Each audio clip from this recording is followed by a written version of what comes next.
Well, nothing ventured, nothing gained.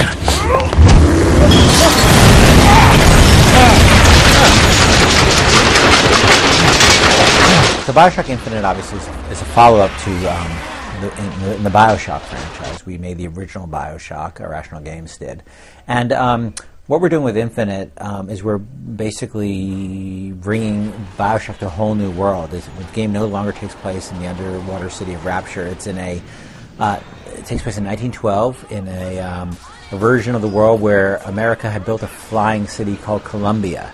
And the Columbia's purpose in the world was to go around from country to country and demonstrate the success of the American experiment, to sort of be a floating city-sized ambassador. You play a man named Booker DeWitt, who is a former Pinkerton agent, sort of a private, turn-of-the-century version of Private Eye, but a bit of a disreputable character.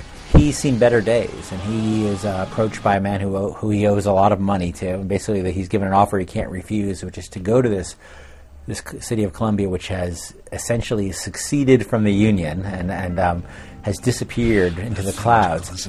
But he gets an offer to go to Columbia, find a woman named Elizabeth for this guy who's offering him this job, and bring her back to New York for this guy. And when he gets there, he finds that the city has started to fall apart.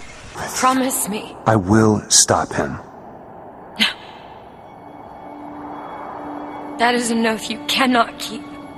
But promise me. Elizabeth is a young woman who's basically it's a Rapunzel story. She was basically trapped in this tower since she was a little girl. And so when Booker busts her out of this tower originally, she's thrilled because she thinks she's going to go out and see this city that she's been looking out at her whole life. The problem is that she's got this incredible suite of powers.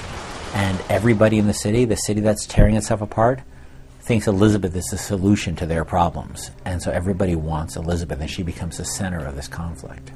You inhabit the role of Booker. It's a first-person game. So I really wanted this relationship with Elizabeth to evolve, not between Elizabeth and Booker necessarily, the character you play, but between Elizabeth and the player. And I spent a lot of time thinking about how relationships form in real life. That relationships, especially in relationships that have to form very quickly, form when two people are in a heightened situation, when two people are in danger, when two people are sort of them against the world, and when two people make sacrifices for each other. I'm okay. I just need a moment. A moment we don't have.